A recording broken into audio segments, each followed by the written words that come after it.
제 인생 철학 있습니다. 그럼 뭐냐면 그냥 제가 갖고 있는 꼭 뭐 성경적이다 이런 걸 떠나서 제가 갖고 있는 것은 일단은 저보다 나이가 한 살에도 더 많은 분은 저는 무조건 존경합니다. 인생이 그렇게 쉬운 게 아니더라고요. 두 번째는 저보다 목회를 1년이라도 더 하신 분은 저는 무조건 존경합니다. 목회가 쉬운 게 아니더라고요. 예, 하여튼 오늘 이렇게 또 중등부가 저는 처음에 대학부인 줄 알았는데 중등부라 그래갖고 어디 있습니까? 찬양 친구들 우리 박수 한번 쳐주세요. 우리 감사합니다. 예, 감사하고 또 이렇게 와서 이틀째 이제 되는데요. 우리 방에 들어가니까 숙소 방에 들어가니까 수냄 여인부에서 아름다운 꽃을 갖다 놓으셔갖고 제가 만져봤습니다. 이게 조한가 생한가 그게 생하더라고요. 손 안에 비닐 안에 넣고 만져보니까 너무 감사했고, 그리고 또 우리 목사님과 장로님 아침 새벽마다 저를 인도해갖고 또 이 장로님 가방을 꼭 들고 이렇게 이제 가방을 내일부터 가져오지 말아야 되겠어요. 이 버릇이 들어갖고 너무 죄송스러워갖고, 그리고 또 일단은 이렇게 새벽에 나와서 새벽을 깨우고 이렇게 기도할 수 있는 이런 성도분들을 또 여러분들 너무 정말 축복하고요. 이렇게 또 사역하신 우리 목사님 또 우리 많은 사역자분들 우리 교회 중직들에게 정말 깊은 감사를 드립니다. 감사를 드리고 우리 중등부 친구들이 와서 우리가 예배를 드리는데요. 이들은 뭐죠? 다음 세대라고 보통 말하죠, 그죠? 다음 세대라는 말은 이들이 아직 주인공이 아니라는 겁니다. 우리 중등부 친구들 중에서 여기 건축할 때 건축원금 100만 원 이상 낸 사람 한번 손 들어봐. 교회를 사랑하지 않나? 그게 아니야, 그지? 아직 그걸 낼 돈이 없어 나는, 그지? 지금 공부할 때니까, 그지? 우리 친구들은 다음 세대 아직은 주인공이 아니라는 거죠. 제가 얼마 전에 어느 다음 세대에 아주 열심히 있는 집사님 한 분을 만나갖고 얘기하는데 그분이 이런 말씀 하시더라고요. 어떻게 하면 다음 세대를 살릴 수 있을까 제가 고민해 봤는데, 뭐 여러 가지 표현이 있겠지만 그분이 얘기한 것은 뭐냐면, 내가 예수에 미치면 된다, 어른들이 예수에 미치면 된다, 그게 답이라고 그러시더라고요. 여러분 동의하십니까? 저는 우리 항상 수련회 부흥회 하면서 하는 얘기가, 여기 있는 중등부, 고등부, 대학부, 청년부 친구들은 솔직히 얘기하면요, 죄가 없습니다. 이들은 만들어진 환경 속에서 아주 공부하는 학생들이에요. 그러니까 엄마 아빠가 이렇게 예배 드리라 그러면 그렇게 예배 드리는 거고요, 이렇게 하라 그러면 그렇게 여태까지 살아온 것입니다. 그러니까 한국에 만약에 다음 세대가 문제가 많고 어렵다 그러면 그 책임은 누가 있는 것입니까? 우리 어른들한테 있는 겁니다. 그러니까 우리 어른들이 정말 예수에 미치고 똑바로 내가 자녀들로서 뭘 해야 되는지 알아야 된다는 것이죠. 그걸 모르고 세상적인 방법으로 나가서, 여러분 진짜 이런 일 있지 않습니까? 신문에도 예전에 나왔잖아요, 그죠? 아이가 공부하면 시험을 잘 보면 어렸을 때부터 엄마가 용돈을 많이 줬습니다. 시험을 못 보면 용돈을 깎고 혼을 냈어요. 그러면서 또 시험 못 보면 뭐라고 말했냐, 야 지금 내가 너 과외비 내려고 마트 가서 다리가 팅팅 붙도록 일을 하는데 네가 이런 점수 받으면 어떡하냐고 아이를 혼냈습니다. 그 아이의 마음 가운데는 점점 성적과 나의 가치는 동일하다는 생각을 하고 자랐습니다. 실제로 있었던 일입니다. 나중에 성적이 정말 떨어졌을 때 엄마가 아주 심한 말을 했어요. 심한 말을 했을 때 그 아이도 심한 행동을 했습니다. 제가 참에 입에 담지를 못하겠습니다. 그러니까 교육이 잘못된 거죠. 하나님 나라로 가치로 우리 친구들을 생각할 때 때로는 그래요. 나는 왜 이러지? 우리 엄마 아빠는 왜 이러지? 우리 집은 왜 그러지? 그런 생각 안 하겠습니까? 하죠. 저도 어렸을 때부터 그런 생각 많이 하고 자랐어요. 나는 왜 이런 집에 태어났을까? 옆집하고 비교하면서 그런 생각 안 하겠습니까? 하죠. 그러니까 그런 생각들이 있을 때 우리 어린 자녀들이, 다음 세대들이 하나님의 시각으로 나를 바라볼 수 있는, 하나님의 눈으로 나를 바라볼 수 있는 그런 것도 우리가 가르쳐줘야 되지 않습니까? 그렇게 가르쳐 주려면 엄마 아빠가 먼저 내가 나를 하나님의 눈으로 바라볼 줄 알아야 되고, 자녀들을 또한 공부를 하든 못하든 잘하든 그들 안에 있는 무한한 가능성, 저는 우리 중고등부 청년부 수련회 가면 항상 그 말합니다. 하늘을 한번 쳐다보라면, 한번 성전 쳐다보세요. 우리 친구들 위에 한번 쳐다보세요. 상관없습니다. 쳐다보면 뭐가 보이니? 조명이 보이지, 그지? 맞아, 조명이 보이는데 영적으로는, 혼적으로는 저는 이렇게 말합니다.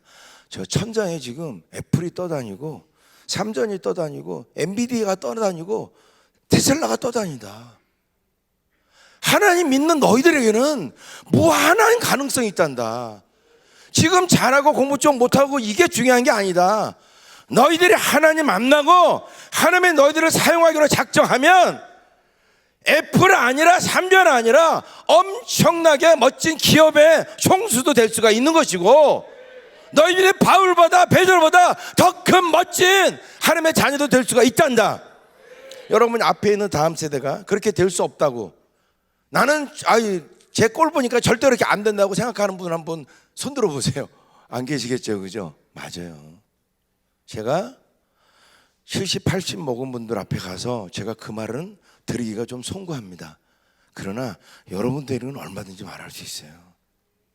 저는 제가 좀 말을 좀 크게 이렇게 하고 좀 성품이 외향적인 것 같습니까? 내성적인 것 같습니까? 보통 물어보면 저는요 상당히 외향적이라는 말을 해요. 말을 많이 하니까 설교 시간에. 근데 저는요 완전히 내성적인 사람입니다. 어렸을 땐 별명이 여자에서 여자. 반장은 시켜놨는데 말을 너무 못하니까, 말을 안 하니까 다른 반에 선생님이 가끔 들어와서 이렇게 반을 할 때 이 반 반장은 여자네. 제가 아직도 기억이 나요. 저는 말하는 것보다 말을 안 하는 게 더 좋아요. 그런 식으로 정말 그런 사람인데 목사가 되니까 하나님께 붙들리니까 사람이 바뀌더라고요. 우리 친구들도 마찬가지예요. 그러니까 우리 엄마 아빠들이, 제가 일주일 동안 하는 말은요 친구들도 들어야 되지만 엄마 아빠들이 들어야 되는 겁니다. 믿습니까? 들어서 내 아이들을 어떻게 내가 다음 세대를 지켜야 될지 알아야 된다는 것이죠. 저는 30년 동안 다음 세대를 위해서 목회를 해왔습니다. 이 친구들 때문에 정말 많이 울었습니다.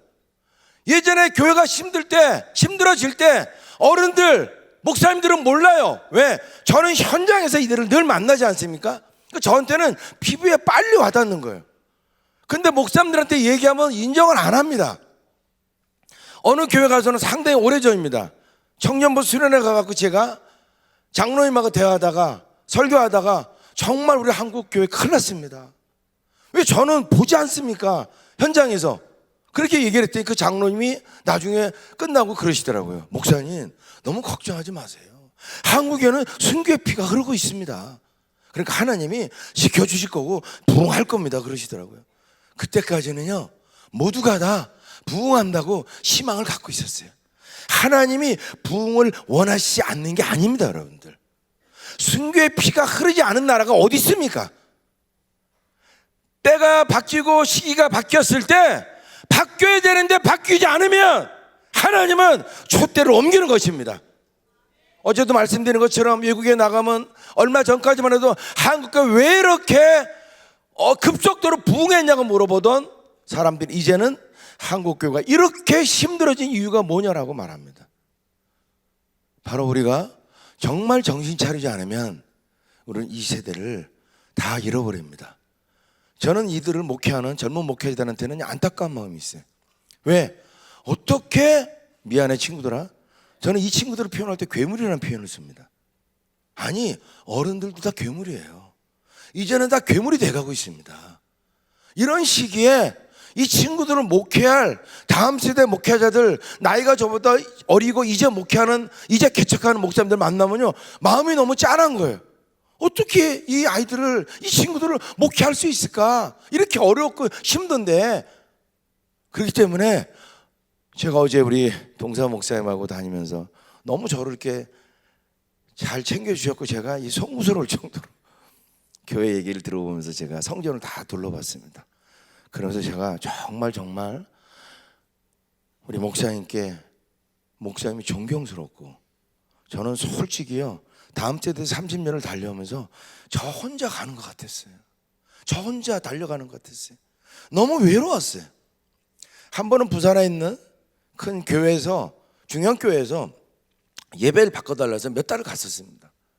그 목사님이 그 당시에 은퇴를 한 2, 3년 남겨둔, 저보다 나이가 그래도 꽤 많은 분이셨어요. 그분이 친해지니까 저한테 그러시는 거예요. 이 목사는 연금 같은 거 없지? 예? 청년들하고 목회하는 무슨 놈의 연금이 있어? 왜 없는데요?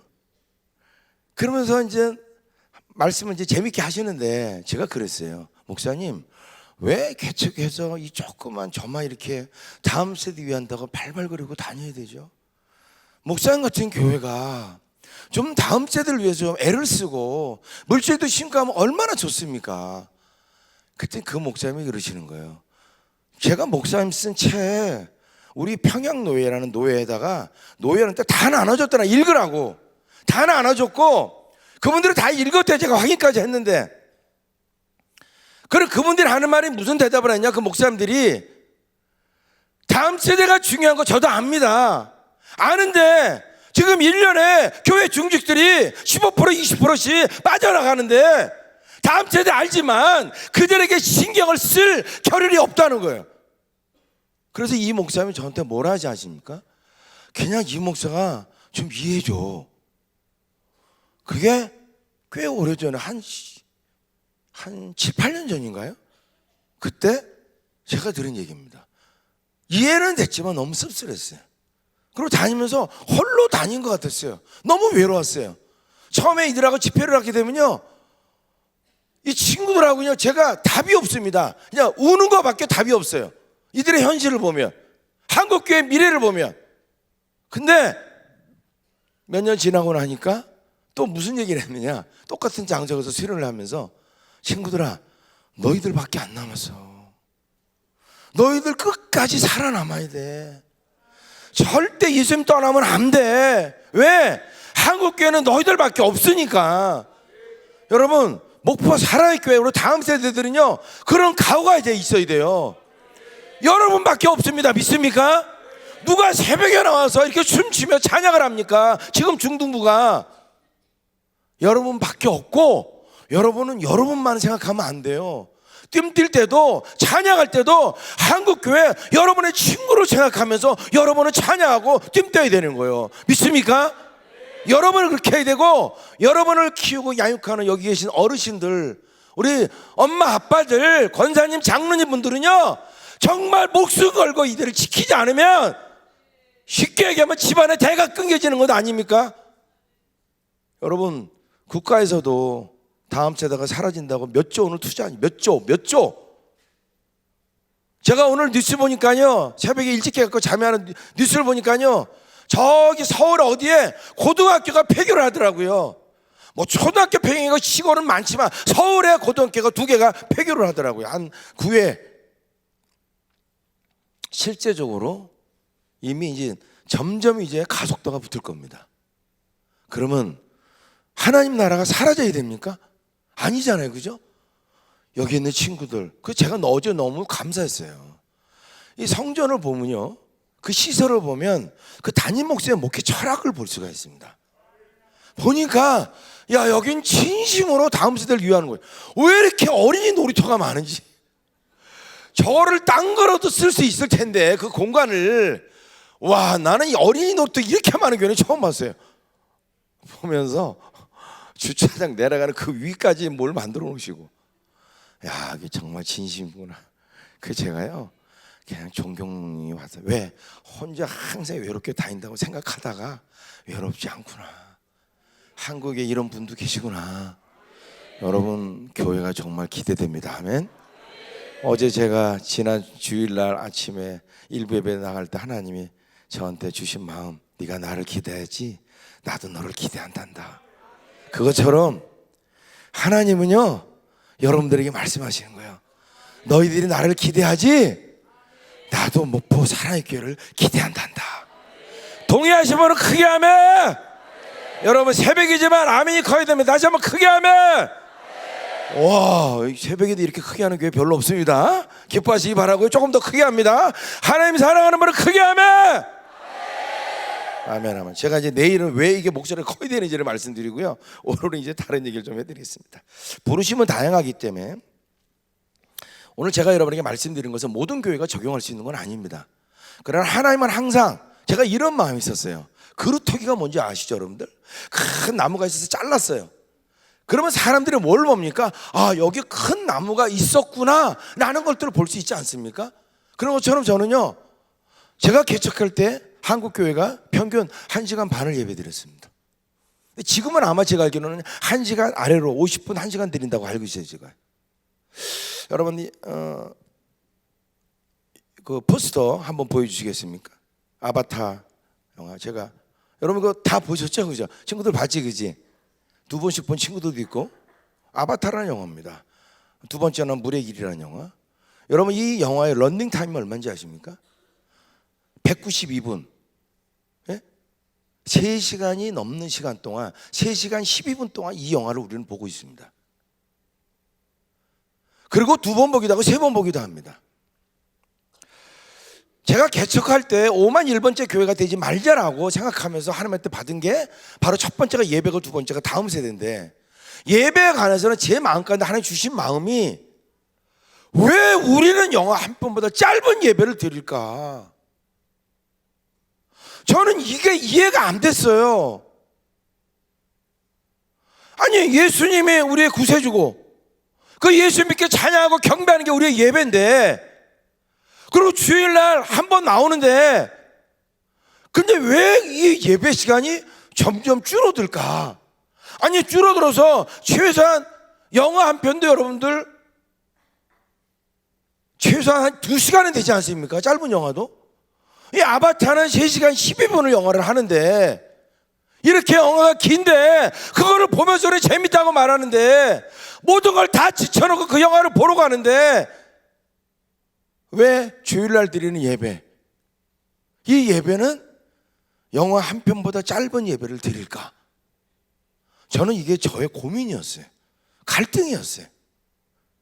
이해해 주십시오. 모든 교회가 이렇게 될 수는 없다는 걸 말씀드렸습니다. 하나님은 넘친기를 통해서 뭔가를 도전하고 싶으셨나 봐요. 제 지금 생각에. 여러분 그냥 솔직히 그렇지 않습니까? 개척해갖고 7시간을 예배 드리는데, 제가 분당에서 처음 개척했는데, 분당 시장터에서 분당 서현역에서 내려서 마을버스를 타고 들어와야 되는 것입니다. 그러면 제가 목회하던 현장이 서울이었는데 이 분당까지 서현역까지 와서 또 마을버스 타고 들어와서 교회로 와야 됩니다. 근데 7시간을 예배 드리면 그 교회를 누가 찾아옵니까? 여러분 실제로 제가 7시간을 예배를 드릴 때 새가족이 오면 인사를 합니다. 그럼 새가족들이 좀 10년 만에 처음 교회 나왔다, 그런 아이들도 있어요. 그럼 제가 저 정말 미안해요. 10년 만에 처음 나왔는데 예배를 7시, 정말 미안합니다. 그런 이분들이 뭐라는지 아십니까? 아니 그냥 근데 그렇게 시간이 간 줄 몰랐어요. 그리고 좋았어요. 그래요. 왜? 우리의 영은요 늘 하나님을 찾고 있습니다. 우리의 영은 늘 하나님의 임재가 있는 곳에 가고 싶은 게 우리예요. 근데 사탄한테 지배당한 세상 가치로 사는 우리의 마음이, 이 정신이 교회를 가지 못하게 만들고 빨리 예배 끝나고 도망가고 만들게, 그게 바로 우리의 현실이라는 겁니다. 그래서 아까 말한 것처럼 좋았다 그랬잖아요. 그 청년이 다음 주에 또 오냐? 그건 별개의 문제죠. 있을 때 좋았지만 집에 가서 다음 주에 또 온대. 근데 안 왔어. 왜 안 왔을까? 가는데 2시간? 7시간 또 드려? 다음에 가자. 쉽지 않다는 거죠, 여러분들. 이상훈 교수님이란 우리 논문 지도 교수님인데 저한테 그러시더라고요. 목사님, 이렇게 하면 교회 부흥한대요. 아니 7시간 예배인데 누가 옵니까 여기를? 오는데 2시간, 7시간 예배, 가는데 2시간. 목사님 좀 바꾸세요. 저도 머리로 생각하면 맞아요 그게.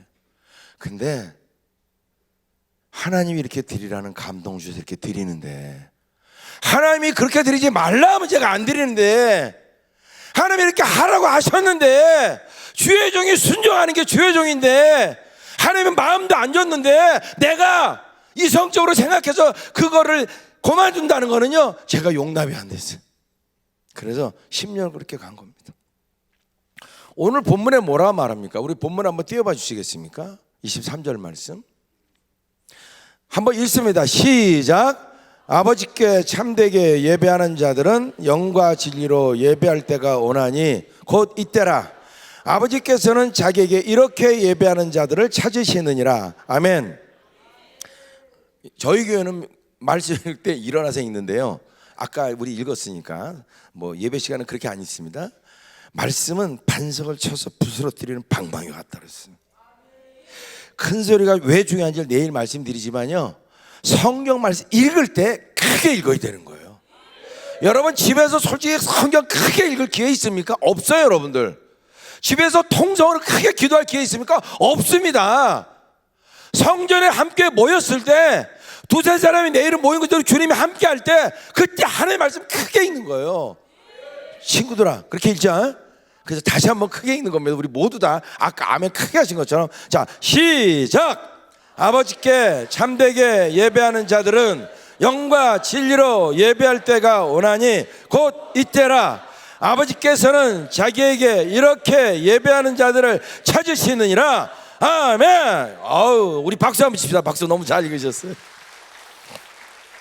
자 여기 보면 여러분들 띄워봐 주시면 계속 띄워놔 주시기 바랍니다. 영과 진리로 예배할 때가 온다 말합니다. 이게 신학적으로 또 많은 신학 사람들이 이 해석하는 게 조금씩 다릅니다. 여러분들 영어 성경도 보면 달라요. 원어도 그래서 여러 가지로 해석할 수가 있습니다. 그래서 여기서 영과 진리로 말하는데 보통 옛날에는 신령과 진정, 개역한 그렇게 나왔죠. 여기서 영이라는 말은 스피릿.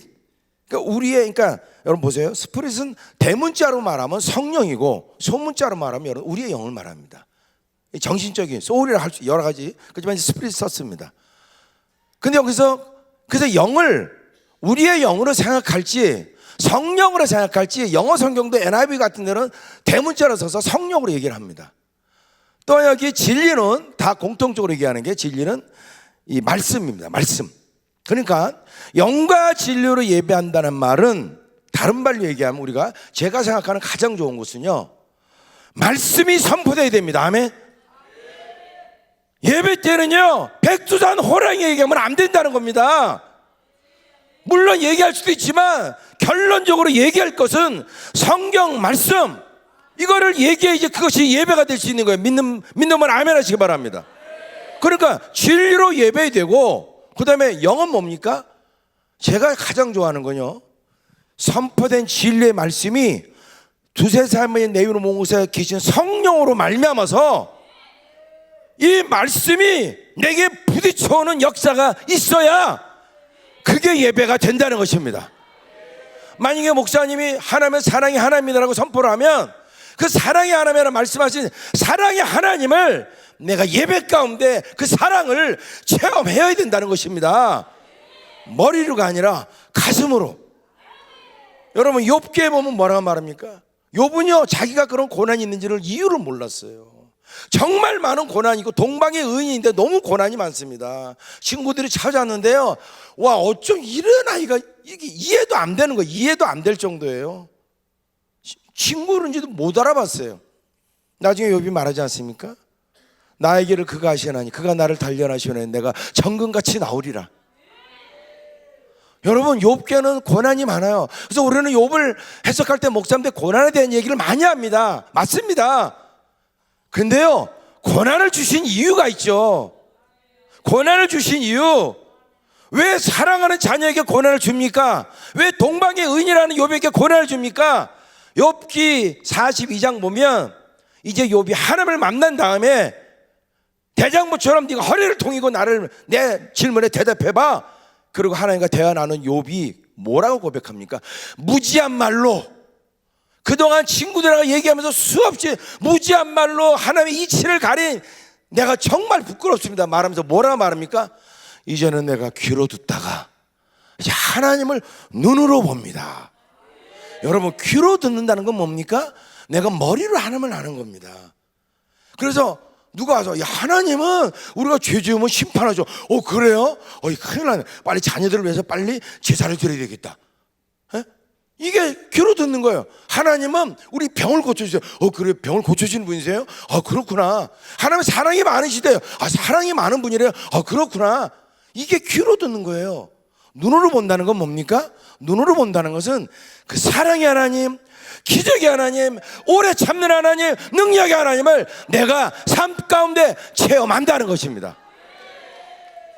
결국 욥기에 나온 고난을 지은 이유는요, 욥의 신앙을 껍데기 신앙에서 형식적인 율법적인 신앙에서 정말 체험적인 신앙으로 바꿔가는 겁니다.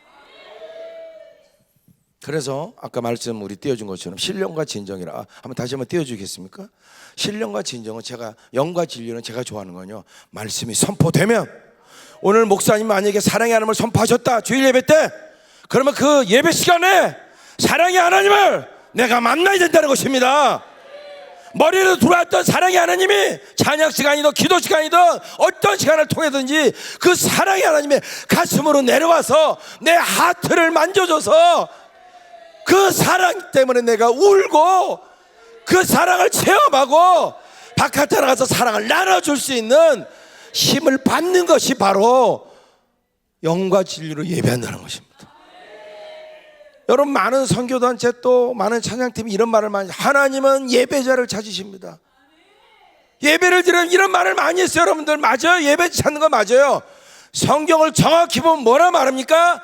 아버지께서는 자기에게 이렇게 예배하는 자들을 찾으신다 그랬어요. 그냥 예배하는 자 말고 그리심산이든 예루살렘이든 어디가 예배하는 장소가 맞아요? 이런 질문 장소 말고 정말로 예배할 예수님께 너희들이 어떻게 신령과 진정으로 예배해야 되고, 나는 그냥 예배자를 찾는 게 아니라 예배 시간에서 졸고 스마트폰 보고 이런 예배자 찾는 게 아니라 정말 영과 진리로 예배하는 이들을 내가 찾으신다는 거예요. 동의하시는 분 크게 아멘 하시기 바랍니다. 우리 넘치는 교회가 시계를 가리고 예배드리는데, 저희 교회 넘치는 교회 예배가 7가지 특징이 있습니다. 그 첫 번째가, 가장 중요한 특징이 3가지인데, 첫 번째 특징이 뭐냐? 한번 따라합니다. 성령께 주도권을 드리는 예배. 더 크게, 성령께 주도권을 드리는 예배. 그러니까 예배 주인이신 하나님께, 특별히 우리 안에 두세 사람이 모인 것에 역사하시는 성령님께 그 예배 주도권을 넘겨드린다는 것입니다. 개척 후 1년 반 정도 됐을 때, 특별히 제가 개척을 할 때 제가 청년부 예배를 드렸는데 한 2시간 반 정도 예배를 드렸었습니다. 그런데 친구들이 예배 시간에 막 울고 그런 일이 많이 있었어요. 그러다 보니까 저는 그러고 걱정이 됐습니다. 오늘 우리 특별 새벽 기도니까 그렇지만 우리 친구들 모르겠어요. 우리 목포 사람이 워낙 뜨거워서 모르겠지만 평일날 새벽 기도 매일 나오는 친구들이 있습니까? 힘들지 친구야, 그지? 웃는 거 보니까 힘든 것 같아, 그지? 맞아, 지금 공부해야지. 거기 고등부인가? 맞아, 고등부지. 공부해야지. 어디 교회, 그렇잖아요. 어렵잖아요. 제가 청년목회를 보니까 애들이 주일날 예배에는 못 나오더라고요. 그러니까 제가 걱정이 되는 거예요. 걱정이. 주일날 한 번만 예배 드리는데 걱정이 돼요. 일주일 동안 제가 만나지 못하는 얘들이 제대로 살까. 그래서 예배 시간을 조금씩 늘려갔습니다. 그러면 애들은 몰라요. 2시간 반인데 끝나고 2시간 40분 됐네. 그 조금씩 늘려갔는데 뭐 예배 시간에 뭐 좋으니까 이제 그런 걸 못 느껴지는데 행정실에서는 그걸 알았네. 저한테 왜 이 헌금 이렇게 이게 맞아야 되는데 예배가 요즘 늦게 끝나시네, 목사님. 이제 똑같이 끝내셔야 이게 우리 사무적으로 일하는 게 제대로 됩니다. 여러분, 제가 그 말 따라 했겠습니까? 따라 안 했습니다.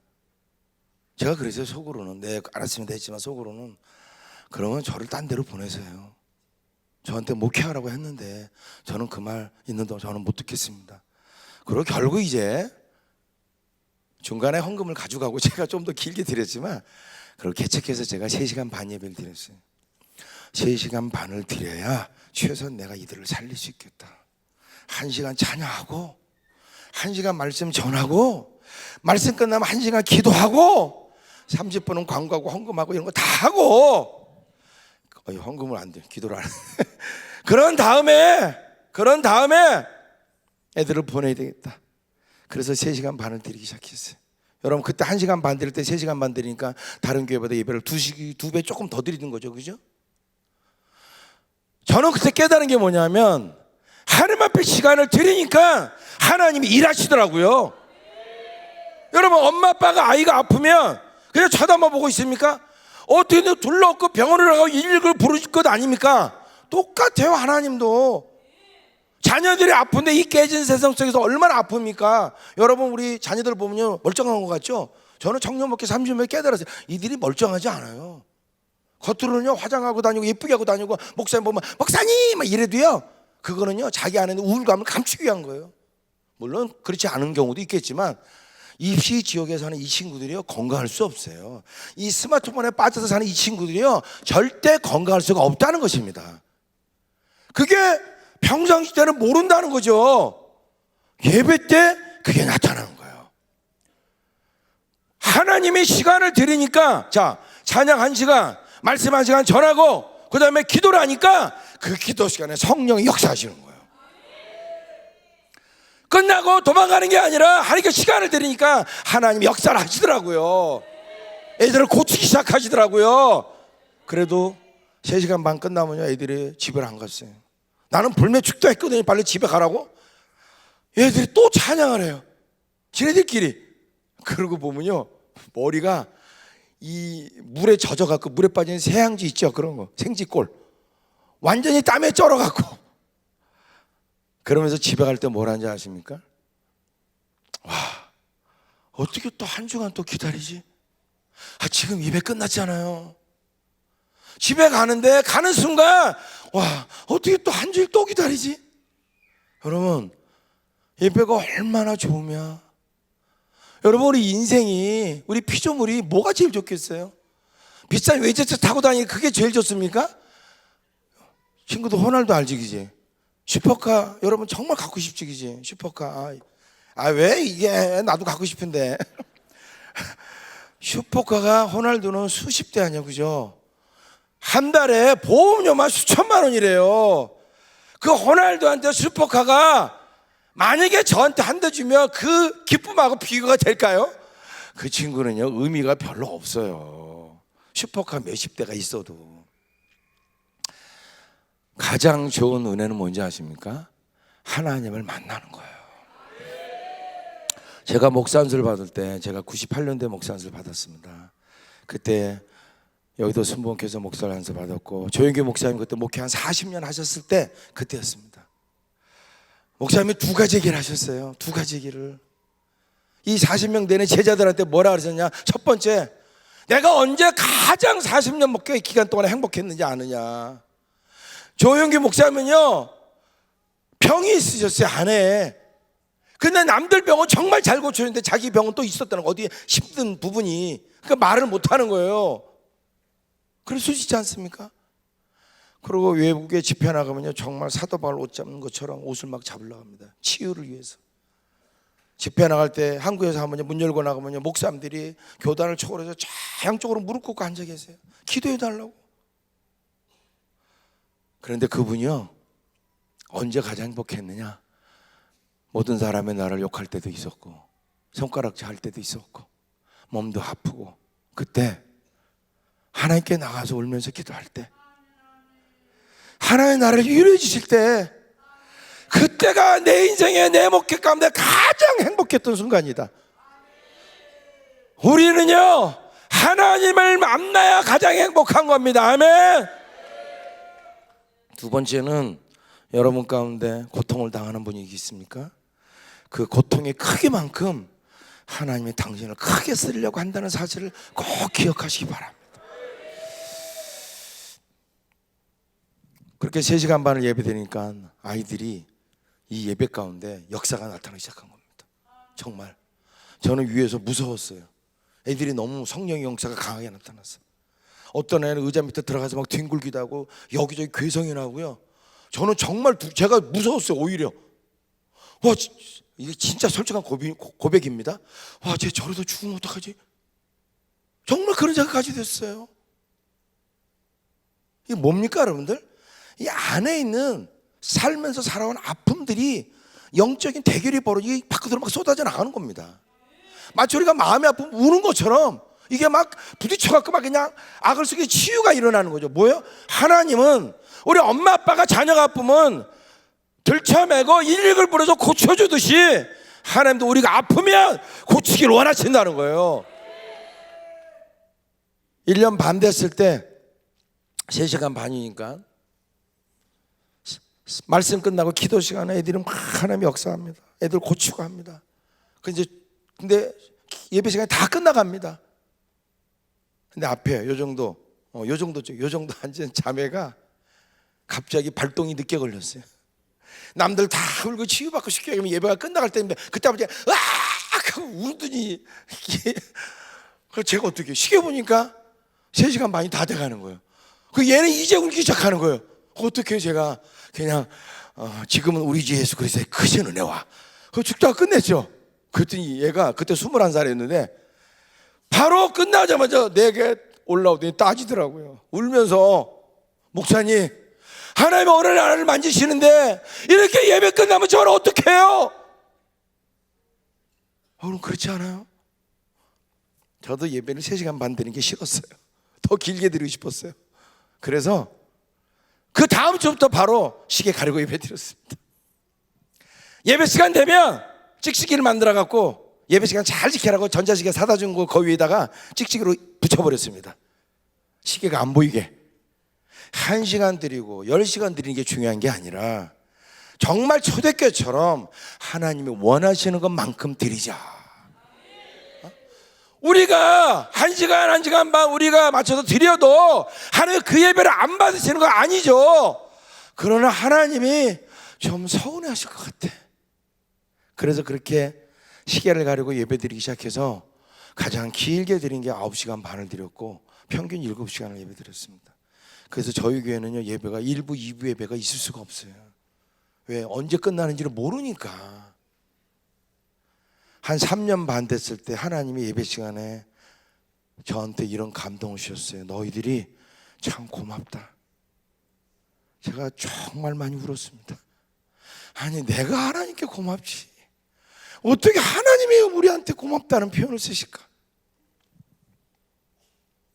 여러분 예배에 신학자들이 말하는 예배에 4가지 기둥이 있습니다. 예배 신학자들이 말하는 4가지 기둥. 그러니까 성경을 보면서 이렇게 우리가 예배를 드려요. 오늘 하신 말씀 예수님이 딱 하신 말씀밖에 없어요. 솔직히 예배 드릴 만한 신약에는요. 물론 이제 있지만 정확하게 하신 말씀 이거밖에 없습니다. 그러니까 예배 신학자들이 신구약 성경 전체를 봐서 이렇게 예배 드리는 게 맞겠다가 말한 그 예배는 4가지 기둥이 있습니다. 첫 번째 기둥이 하나님께 나아감. 우리 아까 찬양했잖아요, 그죠? 우리 인도자였나요 아까? 선생님이셨나요? 멋져요. 멋있어요. 박수 한번 쳐주세요. 잘했어. 우리 중도하니까 너무 잘했어. 하나님께 나아감, 찬양. 두 번째로 뭡니까? 하나님 말씀의 선포, 설교. 그러니까 예배가 되는 겁니다. 믿습니까? 하나님의 말씀을 대언하는 거죠. 그리고 세 번째가 뭡니까? 인간의 반응이 있어야 되는 거예요. 인간의 반응. 그게 여러분들 기도 끝나면 이제 말씀 끝나면 찬양하고 기도하지 않습니까? 이게 인간의 반응입니다. 선포된 말씀에 대한 반응. 그 선포된 말씀이 내 가슴에 나를 후벼 팔 때 그 반응을 해야 되는 게 바로 그 인간의 반응, 감사의 반응을 해야 된다는 것이죠. 그리고 네 번째는 세상으로의 파송을 해야 돼요. 네? 그래서 이 4가지가 있어야 되는 것이 신학자들이 말한 예배의 기둥입니다. 근데 제가 여기저기 가봐도 결국 한국 교회 대부분의 교회는 주일날 예배는요 하나님께 나아가는 찬양, 말씀의 선포는 있지만 그 다음에 인간의 반응과 세상의 파송은 없는 거예요. 왜? 시간이 짧아서 못합니다. 목사님들 그걸 알아도. 라면 잘 먹지? 오늘 인도자 선생님이세요? 라면 잘 드십니까? 좋아합니다. 라면 몇 번을 끓여야 됩니까? 아니 5봉지 몇 봉을 먹는 자가 아니라 몇 분을 끓여야 되죠. 라면 하나 끓이려면 몇 분 끓여야 되는 거예요? 정확히 박수. 우리 너무 정확히 맞췄습니다. 한 번 더 질문합니다. 스낵면은 몇 분을 끓여야 됩니까? 예, 맞습니다. 박수. 그냥 라면은 3분, 스낵면은 2분을 끓여야지 먹는다고 하지 않습니까? 라면도 3분을 끓여야 먹잖아요. 하나님이 원하시는 예배 드리려면요, 시간이 너무 짧은 거예요. 현대인이 바쁘다고요? 바쁘죠. 그러나 여러분들 기억하세요. 딴짓 하느라고 바쁜 거예요. 요즘 자가용 안 갖고 다니는 사람 어디 있어요? 옛날엔 버스 타고 그 먼 길을 예배드리러 오지 않았습니까? 바쁜 게 아니라요, 딴짓 할 게 너무 많아서 바빠진 거예요. 스마트폰 하루에 여러분 체크하고 계세요? 몇 분 보는지? 무지막지하게 볼 겁니다. 무지막지하게. 이 내 기둥을 하려면요, 1시간 반 갖고는 할 수가 없다는 것입니다. 우리 다음 세대에게는 거의 불가능해요. 미안해 친구들아. 친구들 가운데 나는 스마트폰 안 씁니다 하신 분 손 들어보세요. 나는 스마트폰 없고 안 씁니다. 야, 우리 내 아이폰 사줄게 너. 아니에요. 안 쓰는 이유가 있겠죠. 이거 여러분 부모님들 못 뺏어요. 이거 애들한테. 그죠? 뺏을 수가 없어요. 절대 못 뺏습니다. 너 저기 산속에 들어가서 살아라 그러면 뺏어도 되지만요, 안 돼요. 이거 못 뺏습니다. 사회에서 학교 다니고 살려면요, 이거 써야 돼요. 정말 써야 됩니다. 이게 세상을 이렇게 만들어 버렸어요. 스마트폰에 중독됐어요, 애들은요. 정말 더 많이 정말 중독됐고요. 앞으로 점점 더 요즘은 무슨 짤방 쇼파 이상하게 또 나와갖고 애들이 너무 이게 볼 게 짧게 너무 많아. 팍팍팍팍팍 엔돌핀 팍팍팍팍 도파민 팍팍팍팍. 그러니까 수포가 나오는 거예요. 그러니까 논리적인 사고를 안 하잖아. 이것만 보니까. 수학은 논리적인 학문입니다. 1 더하기는 2, 3 곱하기 9 곱하기 얼마나 논리로 생각해야 되는데, 이 짤방만 보고 있다 보니까, 쇼폰만 보고 있다 보니까 어떻게 사고를 합니까? 눈에는 익숙하지만. 우리 친구들이 집중력을 키우는 방법이 뭔지 아십니까? 귀로 듣게 자꾸만 해야 돼요. 눈으로 보는 건 너무 익숙해갖고 귀로 들어서 그것을 생각하는 훈련을 자꾸만 시켜줘야 됩니다. 그래야 집중력이 높아질 수가 있어요. 그러니까 또 수학을 포기하는 겁니다.